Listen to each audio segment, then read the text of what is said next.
Hey guys, it's Crondis here. So, the other day, me and Amascut sat down and recorded a podcast about our retrospective of the Sliske series, and it actually turned out to be a 2 hour conversation.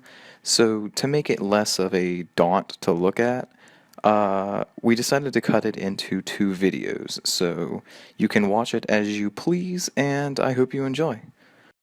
Hey, Amascut here with a brand new video coming at you with Crondis as well. Hi. And in this video, we're going to be going over the entirety of the Sliskes Quest series, the Sliskes Countdown. Not just the core four that came out in 2016, but really the entirety of the series, starting with the World Wakes. We're going to discuss some of the setup in the ancillary quests as well, like Fate of the Gods and Heroes Welcome.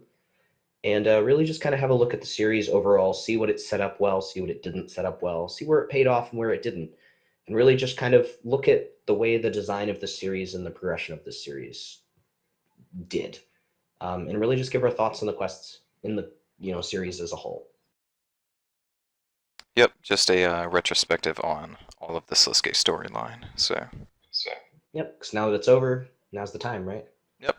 So everything kind of started off with the World Wakes, as everybody knows. Sliske shows up with the Staff of Armadyl somehow and murders Guthix. I think this is probably one of the better quests in the game that we've really ever gotten. It was a really dramatic, exciting quest, and while it felt like a dungeon crawl, it was justified in that and did a really interesting and cool job of setting up where the sixth stage was trying to go. See, I'm It's kind of on the opposite fence of that. The World Wakes was a decent quest, but I felt it kind of shoehorned in a bit too much with all these people coming together, and then, by the way, there's Guthix. Oh, and now he's dead. it was carried by its dialogue for me, and I think the puzzles were good too. It had good dialogue. I definitely agree with that. It just, I don't know. I felt like the quest was really polarizing, and that you either really liked it or you really didn't. That's true. I think some of my more major issues with it were it was one of the first quests that really tried to play around with choice a little bit, and I don't think it warned players or did a very good job of that. The way that Guardians, what was it, one or two of the Guardians of Guthix could permanently die in this quest Yeah, it was was Fiora was and was it Pickup Sticks? I don't think it was pickup six. I'll have to look into this, but like even so, at least Fiara could die permanently, and then she literally just gets replaced by a random druid who apparently can fill the same role as a Guthix appointed guardian. Hmm. Yeah, this was also the start of Quest having recommended Quest prereqs and not Gosh, actually I'm so salty now. recommended. And I was never on the train of liking that. So, Yeah. While I can understand why they did it with this quest because they wanted people to know what was going on, I felt like this should have been a full, fifth age requirement quest, and then they should have written a small sixth age novice quest that brings you up to date and involves the druids trying to figure out where they went from there. yeah, I I think it think that was would have been just a like lot the more in. interesting of a route to take. Like Guthix's death is spread, the rifts are opening. Here's the druids just trying to pick up the pieces. Yeah, it was just a really weird inclusion of all these like iconic characters, and you just don't know I who think an they are age. if you haven't done the quest before. Yeah, well, that was the other major issue with it was Jagex at the time was writing these quests and then writing alternate dialogue as well for players that wouldn't know what was going on, and I felt like that was more of a problem than it was a bonus. Oh no, that was Because definitely with a problem. recommended quests on there, yeah, well, like it was such a problem for me because while I sat there knowing all of these characters and such, it meant that players that didn't were suddenly kind of thrown out of the canon a little bit. Yeah. Like, you meet Valuta, and anybody that hadn't done the Void series, Valuta would introduce themselves and act as if they'd never met the player. Yeah, this So that any also was player a that goes back and plays the Void series is suddenly like, well, in the past I've technically met them, so why did they act like they didn't know me? yeah, exactly. This is also a big I'm problem glad in they a quest stopped we're going to doing. talk about in a minute. Yeah, I'm glad they stopped doing that once they figured out. I think it was Dishonor Among Thieves where they stopped doing that. I was glad they did because I felt like it was really bringing some quests down for players that were new to these series. Yeah, But it was less overall, saying you should be like yeah, we're recommending that it you're was less playing saying these if you need to quests, go but to you don't have quest. to. But Yeah, but don't like teeter the story down to accommodate for people who don't know what's going on because they didn't do the recommended quests. Like include some sort of flashback scene at the start that will give a player all the information they need to know. Don't sit there going, well, here's a character you've never met before, so they're going to introduce themselves and act like you've never met, but you're still super important to them. Don't worry. That was a problem. I honestly forgot it did that until I was reading over for this podcast. So Yeah. yeah, that was interesting. Overall, though, I felt like this quest did set up what it was trying to do very well. The slaying of Gothics was a really momentous occasion, and it really opened up where they wanted the story to go. And we've had some very successful stories off the back of it. Was this the start of the Anna death spree? I think this is the end of the Anna death spree, actually. It may have been. It may have been. It was Yeah. somewhere in there. But yeah, I think it definitely did what it But wanted to do I very passed well, but I don't know as a quest in general how I felt about it. I think my one disappointment with this quest was that it didn't come with a pet. Before anybody gets confused about that, every single piece of Mod Anna content for Oh, it did. years It did. came with a pet. It had Yeah. it has Wait, it Cresbot. did? Cresbot. Oh, okay, never mind. Ignore me. I forgot about that. It's not really a quest reward, but it does have a pet. It does have a Okay, pet. I'm wrong. Thank you. I was gonna say, I think your only piece of content that didn't have a pet in it. Okay, let's see. Yeah, yeah. She made the hidey holes and rope racks, which didn't have a pet. She made bonfires, which didn't have a pet. And I don't think Branches of Darkmire had a pet. And I think that was really it beyond the expert capes of accomplishment. Wow, yeah, yeah, she was Petscape. I blame Yeah. her. She was the start of Petscape. She was the start of Petscape. Yeah, I always thought that was very funny. I remember with Searcast at the time, we always kind of made jokes about how here's another piece of audio content. Where's the pet? Where's the thing being killed? Yeah. It was great. I think that's why I look back so fondly on this quest, though, is it was really a big surprise out of nowhere, really major moment, and I don't know, I had a lot of fun with it. But Yeah. from there, we moved right into the first world event, Saradomin versus Zamorak.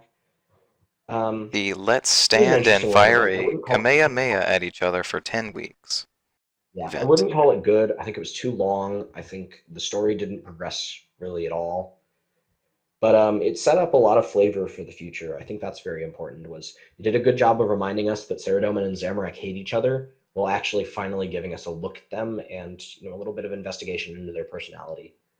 During this Yeah. time as well, we also got the Death of Chivalry. Didn't really set anything up, but it was there and it had Saradomin in it, and that's Yeah, really the all I way have to they talk about. explained It was an having awesome quest, that but quest along with the world event at once, I thought was kind of weird. Like it's an the aspect of ability to him that's project branching myself. out, and then later on, actually no, it's just him because he's no longer in this world event. Well, make up your mind. Well, they changed the dialogue, so it wasn't really a big deal, Yeah. especially because of the way that time flows in the game. Now, I didn't have a problem with that, and it Yeah. was probably one of the best quests we've gotten in a very long time. I think Death Oh of no, Chivalry was fantastic. it was a fantastic quest. Stu did a great Yeah, job they, on they that. had to kind of do a little bit of awkward dialogue writing there, which is fine. Yeah. Um, But the world event from itself there, was pretty not good. yeah. From there, we got Missing Presumed Death, which was really our big kickoff. This is where Sliskes game was introduced. This is really the start of the Sliske series for me, and I Yeah. guess for everybody else too, because it's a novice. It doesn't really have requirements. It has recommended again, but in this case, I can actually understand why they went that route, because they wanted to start off a new building of a series and get players into that, and I'm okay with that. So, since we're talking about it, this was actually the first time I noticed the dialogue saying stuff if you hadn't done the recommended quest before, because I did it on an Yeah, alt at the same time. And you can actually ask Ixlarin, what is a Majorat? yeah. Like, no. No. That shouldn't be an Yeah, option. I had a lot of problems with the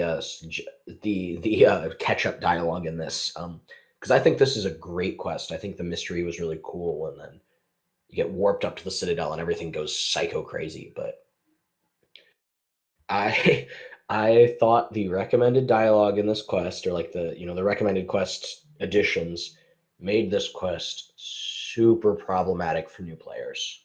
Yeah. It removes so much setup of the Fifth Age. It doesn't leave questions for players to ask, and it coddles you very heavily. Yeah, it had a lot of coddling in it, unfortunately. Luckily, if you're a player who's actually done all the content thus far, and actually were, up to date and had all the recommended requirements, the quest is near perfect. The Yeah. dialogue is really interesting and fun. It's dark, but it's also funny. I this was Mod Ali's first quest in the game ever too, which was really impressive for a first eat. They gave him such an important story to tell, and I think he pulled it off very successfully. Yeah, I do remember he was on a podcast once and he was like, "Yep, just got to the job," and they throw me right into a big quest. Yep. But I think it set him up well for the future. I know there's a lot of complaints about the watch, or at least from the lore community from time to time. But Ollie's fairly consistently done a good job, and I've always been impressed with him. He's a I, good story writer. My one complaint about his style is that he relies very heavily on high casts to tell yeah, a story. I absolutely agree with that. Is the bigger a cast he has access to, especially in pre-established characters, the better he performs. However, to me, that's not a complaint. I think the fact that he's able to work with large casts so successfully and tell a story through somebody else's characters that makes them still feel like the same characters, that's a sign of a good writer to me. Yeah, no, he's So I, definitely a good yeah, writer. I just think he should try to rely a bit less on so many characters. yeah, on the big major casts, I think that's a valid complaint, definitely. But I don't know, like especially when they've got casts with big characters, I definitely would like to see them make sure he's still a part of those. I think he does them well, and I think he's probably one of the best handlers of major casts that Jagex has right now. Yeah, But yeah, this quest set up a lot. I mean, we got the whole. Every single god had a representative there, even if the god themselves wouldn't be there. The murders of the Ceradominists and the Serenists was really interesting, and it pulled Saren into things. Really, really well done here. The puzzles were cute. They weren't super difficult, but they were fun for what they were, and I really liked that. It set up Sliske's personality very well. We got a very good look at who he was and what he was trying to do at the time, though his motivations and his personality has definitely changed over time. But at the time, he was very fun, but very evil, and it made you very interested in what he was doing. yeah. This is actually the last time I thought Sliske was a fun character. Yeah. After this, I think it kind of went downhill. I liked him in Dishonor Among Thieves, but beyond that, he got a little more. I can't say generic, but he got a little more regular with his evil Yeah, rather than being this grinning chaos weaver. yeah, he became less goofy and more, look at what I'm doing for the sakes of it. Yeah, but I appreciated him a lot in this quest, and I thought he was very well written. His voice actor was incredible too, and I miss having that voice coverage. Yeah, it's a shame we didn't get more of him outside the two quests that he voiced in. Yeah, absolutely. He was great. Um, yeah, that's Missing Presumed Death. It set up the major game. It brought all of the major players for the most part together. Even Death becomes a major player. Iclarin, all of the gods, even Brastic Prime is there, though I wouldn't call him a major player. But Actually, just he may not have been. It was just a regular cabbage model on the podium, and it's that's still there. it is still there. It's pretty funny actually. Though to be fair, in Endgame, he was also just the tiny cabbage. Ah, we'll get there when we get there. Yeah. But overall, I was incredibly happy with this quest. I thought, even the way it used the Dragonkin as part of this and explained how the hell Sliske got the Staff of Armadil, because whew, that was bothering me. It was a great quest, and I was really glad it happened, and I liked the way things set up. Yeah. From here, we went to World Event 2. Easily the best of the world events. Easily the best of the world events, and ironically, it was a world event for the worst reason of all of them. Yeah. To Literally, kill a god. a throwaway line of dialogue and missing presumed death sparked the entirety of World Event 2, but the designers behind World Event 2 knew their shit and made one of the most fun and exciting and interesting world events, really major community events we've ever had. Hmm. It got me to log in every day and spend hours playing around with it because of how much fun I was having. Yeah, it was an I awesome event. loved running around hunting for the alchemists. I loved going around doing battle with other people and constructing and 90% of your players were sitting there just doing their daily construction, wandering off. But I was roaming with the caravans and battling other players, and it was so much fun. Yeah. I wish some World Event 3 could have been like this because this one was the standard for what I wished world events would become. And of course, the death of Vandos at the end, while of course, the very valid complaint of, well, they just sat in their tower and waited, was a major problem. I mean, let's be real here. That Yeah, was a no, problem. that was easily an issue for when it came to the end when Bandos died. He literally sat there and watched the thing hit him. The gameplay itself, as well as the story we got from the gods, as well as the other characters around, so awesome, so much fun. Really, really enjoyed myself with this world event, and I wish we'd gotten more content like this because it was great. Bandos' death also opened up, you know, story in a future way, got us really a nice resolution to his story with the Mighty Fall. I know not everybody loves this quest, but I like what it did, and it set up Bandos's Vanek for Elegy as well. Bandos's death gave us the worst goblin model in the history of the game. That's true. I try to forget that's a thing. I know somebody mentioned that they were trying to go back and put the new Zanuck model into the Mighty Fall, and I hope Oh, that is they it do. not in there? I am not 100% if it is. You know what? I'm gonna go look that up right now. If it's not, that's hilarious, because I could have sworn they intentionally made it to, like, put it in all of the content. Let's have a look. See here, because I'm actually very curious. Because dear God, I hope so. Let's see.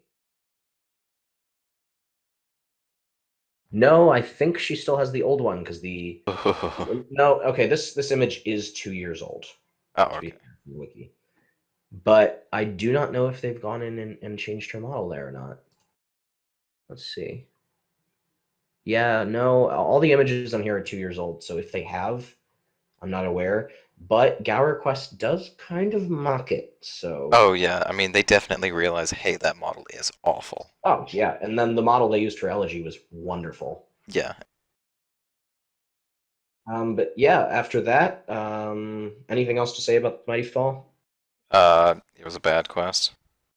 I actually liked it. I feel like I'm one of the few people who did, but I thought the writing was cheeky and funny, and it fit the tone of the goblins very well. I thought it The fit tournament I the thought was pretty cool. I goblins didn't mind in the fight. particular. The rest kind of followed suit really poorly. Understandable. Thanos' backstory was awesome. I was a Yeah, I big fan mean, of that. we got a good look at Chidodo Ascendant. Otaku. So that Yeah, was a good backstory. I like that a lot. I think. Oh, this also started Dig Quest, so that's notable. But yeah, that was the Mighty Fall. It didn't really set up anything major for the future beyond the inclusion of Zanuck in Nomad's Elegy, really. Yeah, that's all that quest But really served to it do. was a nice quest to have gotten. I'm not going to complain that it exists. Anyway, from there, the next Sliske quest happened, Dishonor Among Thieves. Wait, Great no, quest. Fate of the Gods came before Dishonor Among Thieves, Oh, didn't did it? it? Oh, okay. Whoops, my bad. Fate of the Gods happened next. This is another one that isn't super huge into Sliskes Endgame itself, but is major in that it's the return of Zeros, as well Yeah. as the setup for his elder aspirations and all that jazz. Yeah, and you do get to see We some visit really Nesta. nice Zero Sliske interactions.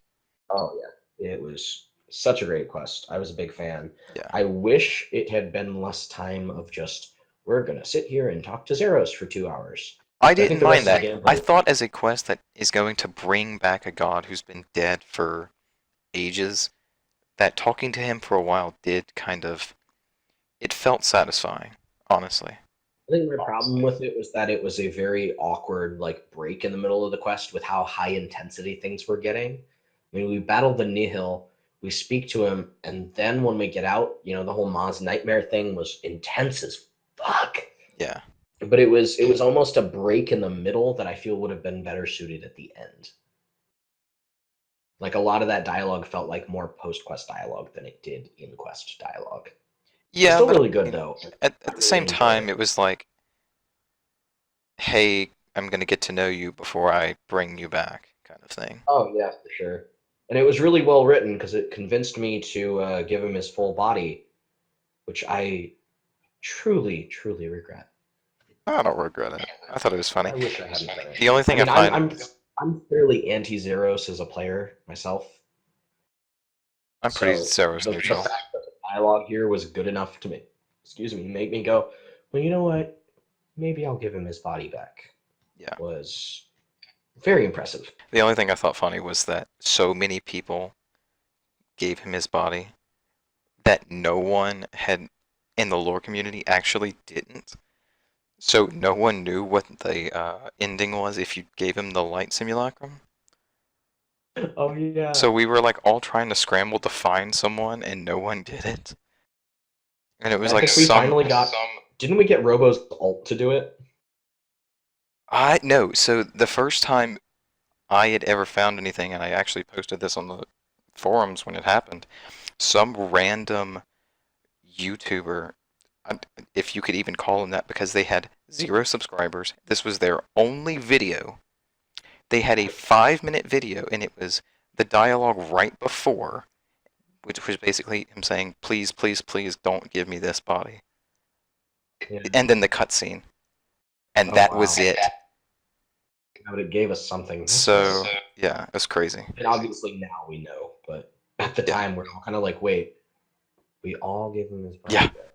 Well, And then we find out the statistics later. It was like 98% of players gave him his body. yeah, it was pretty huge. I wonder if there's actually Nah, I was really hoping that there was like a piece of info on the wiki page or something, but I don't see anything about it. Yeah. Oh, I forgot about this too. So Sliske was at the start of this quest. One of the big important things about this, beyond the fact that the World Gate was finally, shown up, Yeah. has shown up, and we got story about it for once because that was a long time coming. Was that towards the end, Zeros essentially excommunicates Sliske and sets him off on his own path. Hmm. Except Sliske's already been on his own path according to kindred spirits and children, or Sliske's Endgame. So don't really Yeah. know what the point of that was, but it officially made sure that Sliske and Zeros were separate, factions and entities. And that was Yeah. fun. I think Sliske just brought him back for the sake of having more gods for the end of everything. Yeah, I think so. Especially with kindred spirits, with for some reason Jas wanting everybody, all the gods, to be back. Yeah.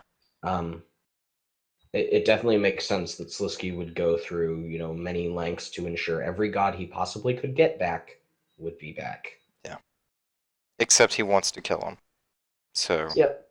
But reasons. I think that was the fun of it though, was like go through all of this effort to revive Zeros and then see if you can't get him killed.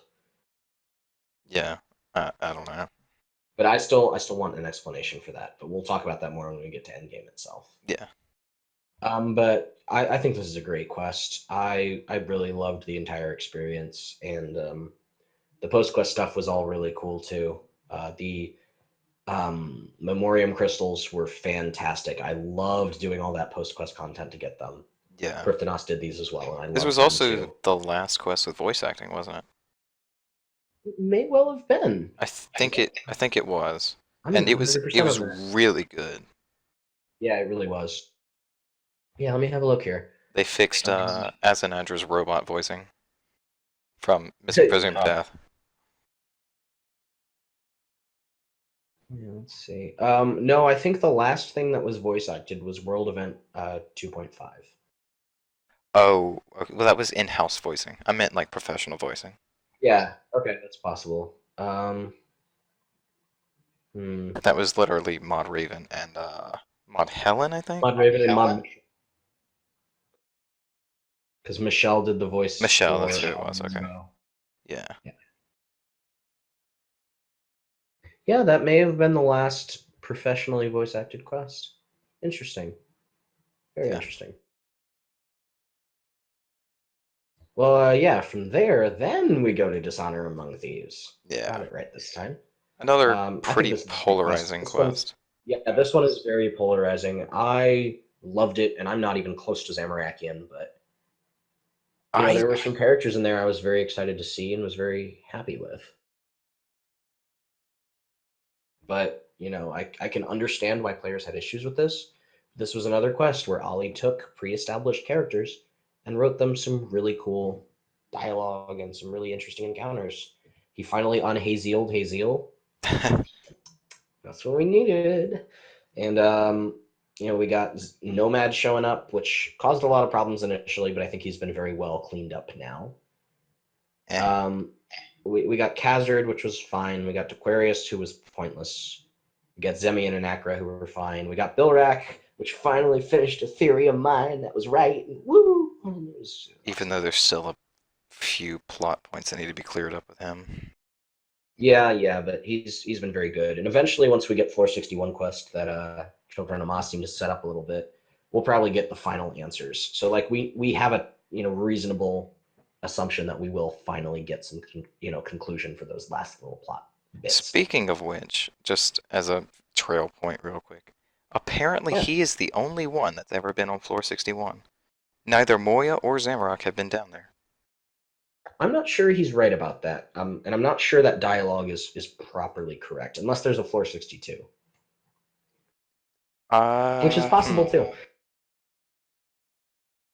Well, that In would fact, kind yeah, of grab detract that on dialogue. Nodder a bit, but whatever. Yeah. Random I side know what you point. mean. Yeah, which is interesting and kind of important. But yeah, he does say, where is it? It was in the very end dialogue of Yeah. Children of And Moth. of course, there's a floor that I alone have seen. Yeah. So yeah, I mean, I assume we'll in floor 61 quest we'll eventually get to see the rift itself and what happened. But Yeah. I'm really excited. I hope that finally gets made because it's been too long. Yeah, it's been a long time But coming. yeah, Dishonor Among Thieves. It was less of a setup quest and more of a payoff quest. I think that's the way I'm looking at it here, and I think I'm right about that. In that it was kind of this payoff for everything that had been happening so far. We got an attempt at the Stone of Jas to try and circumvent the game. We got Zamorak, as a follow-up action to World Event 1 and what happened there. And while it set up some things for the future, especially with Nomad and the way the player touches the stone again and all of that goodness, it it really kind of felt like the mid-season finale for the series, if you know what I mean by that. Yeah, my main criticism with the quest is that it starts off with you talking to Sliske, and that it Yeah. could have been so much better if you actually had taken him by surprise instead of him just knowing the whole time. Well, you talk to Moya first, not Sliske. Well, yeah, but then he instantly like pulls you into the Shadow Realm. Yeah. I think it would have been more entertaining if he had been completely clueless about the heist, but it also gave it a cool moment at the end where even Sliske isn't quite sure what you're doing Yeah. because you can lie to him all you want. Can we also just talk about the stupidity of Moya wanting to talk to us at Sliske's Citadel? Don't bring that up, please. I think that was my one major criticism of the quest was if there was anywhere that she was going to talk to us, why was it the Empyrean Citadel? Ugh. Yeah, it makes no sense. Bad. But the rest of the quest was really great. I had a lot of fun with gathering all of the characters together, and I thought the robbery section was actually really fun. A lot of people seem to have problems with the Gerard, I don't even know how to describe it, like your parkour section. Yeah, I only have problems with that Really, because of the clunky yeah, mechanics of it, but that's it. it was a little clunky, but the idea was cool, and I didn't really run into any major bugs or problems with it. Well, see, like I had some weird delay on my arrow keys when you were supposed to move, so I would be like spamming my arrows, and nothing would happen. Yeah, I can see that being a problem. It I was think it like really depended on your latency, which was bad. it But was like an awful prelude to lava surfing. oh god, oh god. But I really loved this quest, and I know a lot of people hated the vault section, but that was one of my favorite puzzles I've encountered in a quest in I years. actually didn't mind that too much. I thought it was fun, like trying I to take care of everything at It was once. challenging. It was micromanaging, and I loved that about it because it forced you to actually sit back and plan your actions out and pay attention to a number of things, which apparently challenged a lot of players. But I had a really good time with this, and this was a type of puzzle I would love to see again because it took full advantage of your team, and you really got to have a good time with it, but while challenging yourself with these new mechanics that you had to be ready for. I thought it was Yeah. great. I thought it was really great. I don't even consider it a puzzle in the sense of like Elemental Workshop puzzle. Yeah. It was micromanaging. That's Yeah, but exactly what it it was. was that like I mean it felt more like an adventure game puzzle than it did, a real puzzle, if you know what I mean. Yeah. I thought it was really cool though, and I was a big fan of this, and it was fairly divisive. I think the boss fight at the end was pretty cool too. I mean, finally getting to literally fight ourselves was pretty awesome, and then also just getting to control each of the other characters and beat the snot out of the whites was really cool as well. Yeah. The flashback to Zamorak with the Stone of Jas was huge. That was a defining moment for Zamorak and really the beginning of his major character arc for the sixth age. That said, the quest on release derped and gave Saradomin his sixth age model. Yeah, I'm glad they went back and fixed it. But overall, I think this is a great quest, and I think it's just gotten better with age.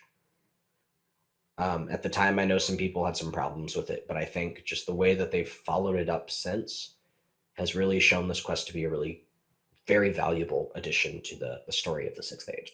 Yeah, I don't think the story would be as good without it. I just think there could have been some things that could have made it better. I agree with you there. Let's see. From here, brief touches on Heroes Welcome. I think this is a The great. the Firminate quest that was actually a god quest that was actually a dragonkin quest that was yeah. The marketing for this quest pissed so many people off, myself included. It was However, such a bait and switch. however, as time has passed, I am reminded at what a great quest this really is. Now that my anger over literally being lied to with marketing material is gone, Yeah. I'm so happy this quest exists because I think it's spectacular. It also did a great, great job of setting up for the future. I think this is one of the few quests that got some really full payoff in Sliskes Endgame, which is Yeah. ironic because it's not even part of Sliskes Endgame There were a series. couple of things that I think could have been explained better in the quest. Yep. Like what actually is happening with Target. Is it Target? Yeah.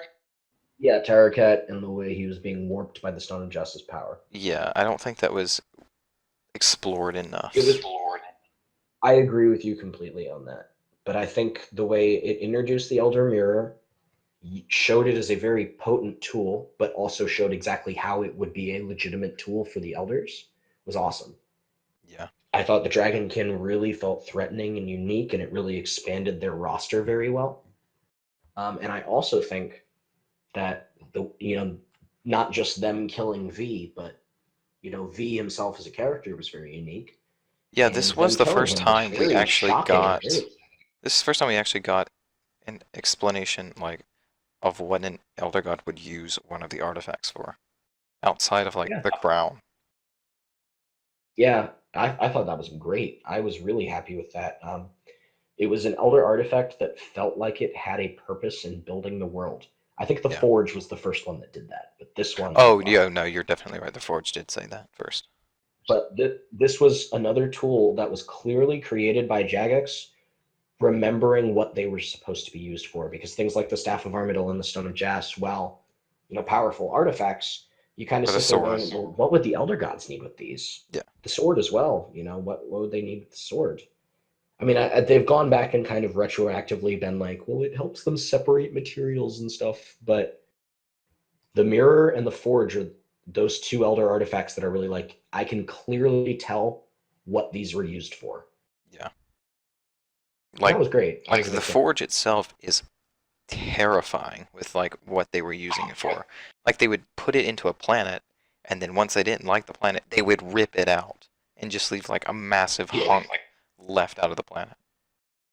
Like that's horrible. That's horrifying. Yeah. Well, it shows what disregard for life they had, exactly as you would expect, Yeah. which was fine. I thought that was great, but it's one of the most effective elder artifacts I've seen them use recently, and it was a really great use of a very interesting tool. Yeah, And I think it something I has a was lot of potential for the actually future, especially in the hands of the Dragonkin. something I was actually kind of expecting was that the mirror had a copied V inside of Target. And so when he turned into Makes the so much abomination, sense. when he turned into the abomination and you killed him, I was expecting like him to explode and V like be unconscious inside of him. I could totally have seen that happening. I get why they didn't do it. I appreciate them actually having the balls to go through with actually killing V. But at the time, I was pissed. Yeah, no, I was super pissed about the bait and switch. Yeah, just because, like, the quest was not poorly written. It was a great plot twist, but they should not have marketed the quest as an adventure with V because they kept talking about how great it was to go traveling with him and so on. Yeah. It was a blatant lie. But it set things up well. It set the Dragonkin up well. It set up a god death really effectively. I loved this quest, especially in hindsight, and I think it paid off very, very well. Yeah. Quality stuff. From here, the World Event 3 was running at the same time, which was Uh, Tuska, yeah, and it which was was weak. not good. It was fine, I think is the best way I can describe it. I'd There was nothing say great about it. There was nothing inherently bad about it. It just there was no progress. It I was the same I thing for the personally age. think it was the worst of the three. Oh, God, yeah, that's not even a question. Even World Event 1 had progression and escalation over time. Yeah.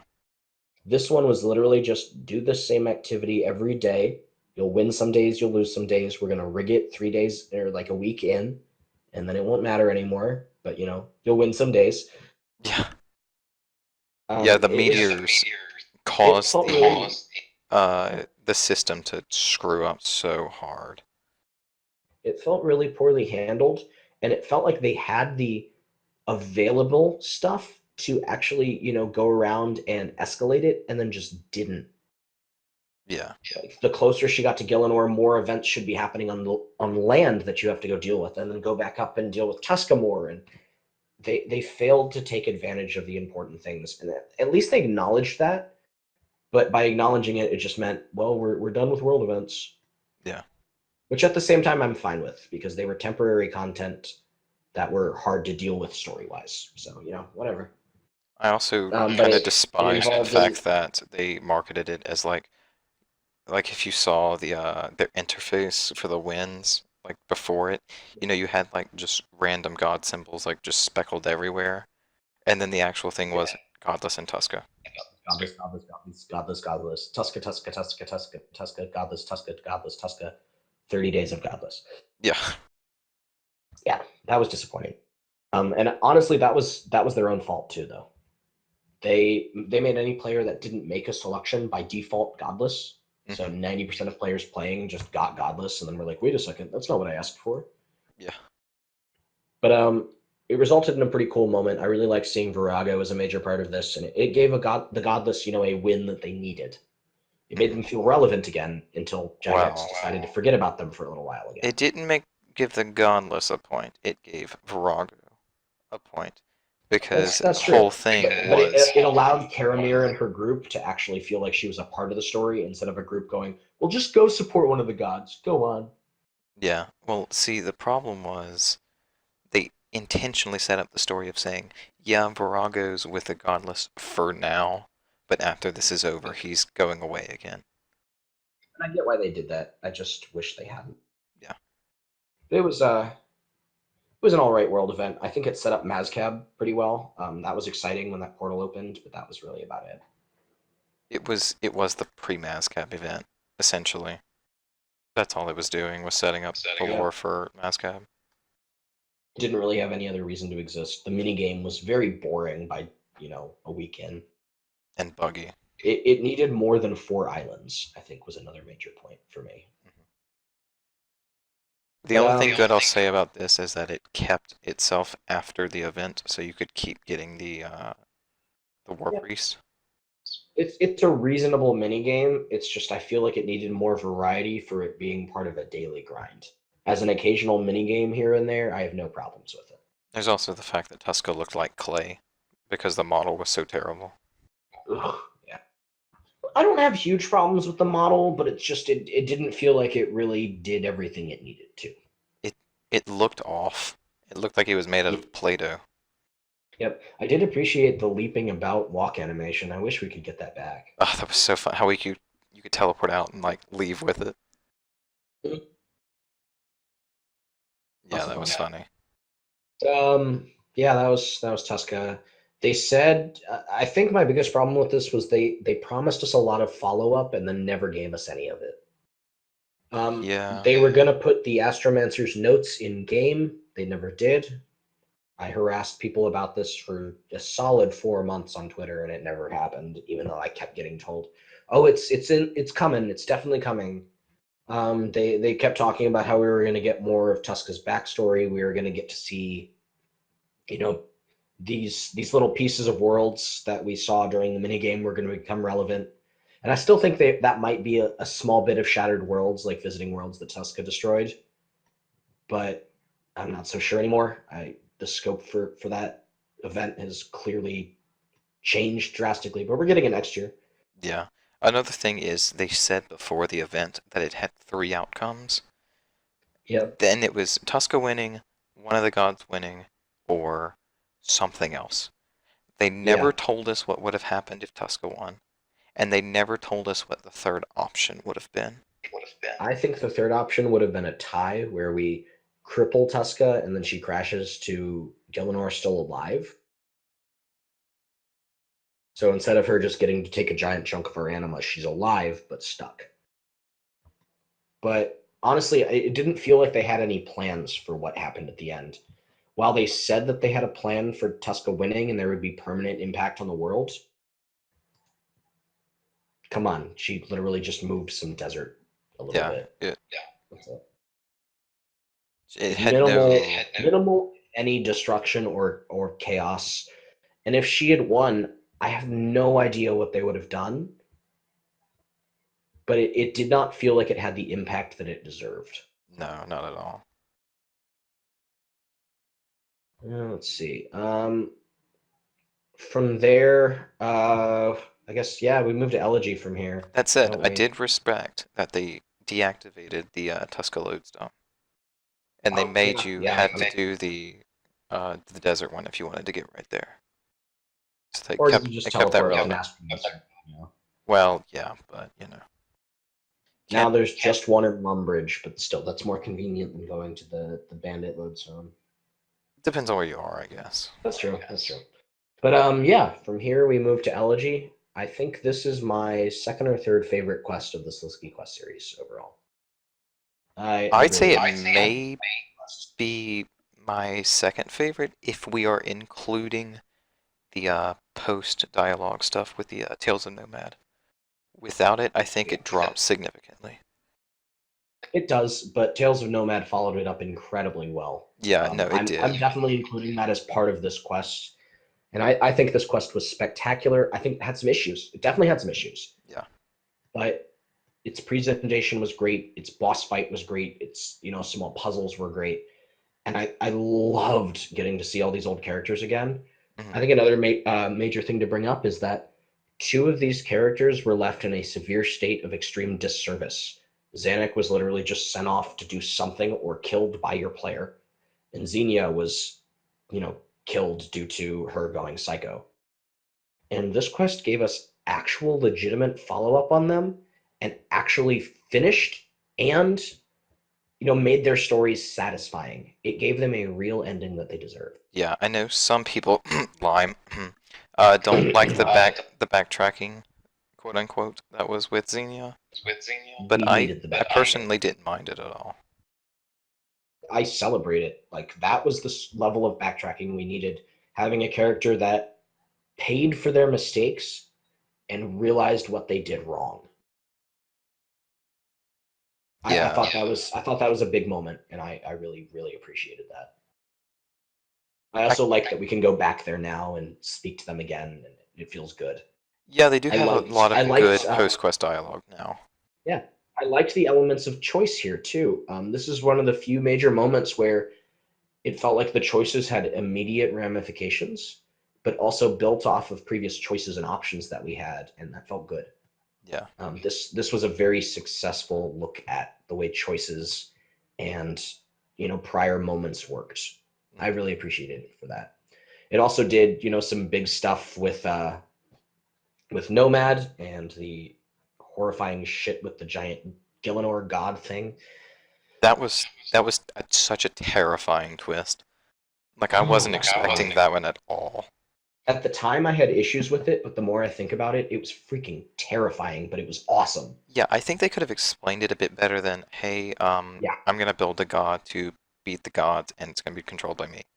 Like that could have been better. I think my major issue with it was that it has completely killed any chance of seeing the Monastery of Ascension Gothics being used. Yeah, no, that's completely dead. I truly wish that instead of just doing those giant souls and being in the underworld, he had teamed up with the actual Monastery of Ascension guys instead of some splinter faction, and they'd tried to bring that Gothics to life. I think that would have been a better way to do things and would have built off this, build up that the Ascension guys have.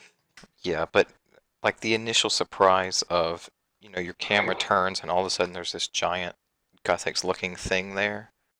That was So awesome. horrifying. I had actual like little bit of shivers go down my spine because of how creepy that thing Oh yeah, looked. it was disgusting Just the looking. mouths and hands and just Yeah. truly, truly creepy. And they did a great job with really all of the major character moments too. Every returning character felt interesting and Except for impactful. Nomad. I mean, honestly, I was fine with Nomad too. I know most people don't agree, but I mean, especially Not for with the quest itself. Tails. After with Tails, yes. The quest in and of itself, no, I felt it could have done more with this character. I also liked that the truly awful Halloween event actually had some setup for this quest. Yeah. Oh Like man, that it was a legitimately, like disappointment. there was brief mentions of Nomad in there, and things going wrong, and I was like, all right, Yeah. nice. I'm glad you're taking the time to set this up. But overall, I really liked what they did with this quest. It was fairly fun. We got to look at how the underworld functions and what Death and McLaren's jobs are. We got it was really cool. I really enjoyed it. Yeah, the I liked the threat that Nomad presented. That was very important. Got a my little favorite bit part was the of limbo backstory. section in Yep. Lumbridge, just because like all the stuff with the just like getting everyone's soul back together, I thought that was great. It was awesome. I really enjoyed it. I loved that we basically got to lose a character again because of Nomad. It hurt, but it was good. It was well presented and well done. Yeah, like whether you had Jessica or Karasi killed. I had Yeah. Jessica killed, so she was there for me. Yep. Um, I like loved the way that where it you made had use of them. yourself turn into them, and then into Yeah. Greyzag, and then into like the Past Queen. Like I thought Yeah, that I was thought that was so really cool. goofy and like great because it was so Yeah, fun. it was really off kilter, but it just did a really cool job of following up. Yeah, Here's this hugely impactful storyline that's been a major part of what happened. Let's deal with that now. yeah. I loved it. I think this is a great quest, and I think it set up quite a bit for the future. And I really wish that Nomad had not been a part of Endgame. While I knew it was going to happen, I Yeah. felt like Tales of Nomad Ugh. was a great stopping point. We got closure, we got an ending, and I think reusing him in Endgame was a mistake. Yeah, having him for a third time was a Yep. bit much. Fourth time, really. There's two fights in Endgame. Well, yeah. Yeah. But you know what? They did a great job with this quest. They did a great job with the follow up to this quest with Tales of Nomad. Great work. Really, really great work. Yeah.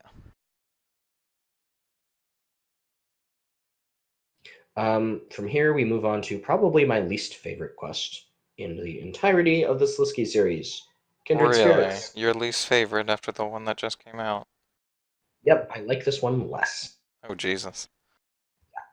which is almost ironic with the smaller maze and stuff. But this quest is the single quest I think was the least well thought out and the most rushed in the entire series. It was definitely the most rushed, and it felt like the least impactful. It felt completely unfinished. Yeah. I also think it utterly missed the mark on everything it did, with the exception of the end section. That I mean, even parts of the end section weren't very good, but the part with going into Sliske's lab and discovering that stuff, that was good. Yeah, the books were the best part of the Everything else, quest, and that's awful. yeah. Um, I think that they had so many opportunities to really make some interesting choices here and build on prior storylines, and they failed hugely. The biggest one for me, and I admit I got very attached to this theory, even though it wasn't my personal, like, I didn't come up with this. I read this and thought it was perfect. Jenica being the Barrow's sister would have been one of the best decisions they could have made, and they screwed that up. I agree to an extent, So but here's there is here's what I'm zero connection to Sliske and Jenica outside of the Gravedigger.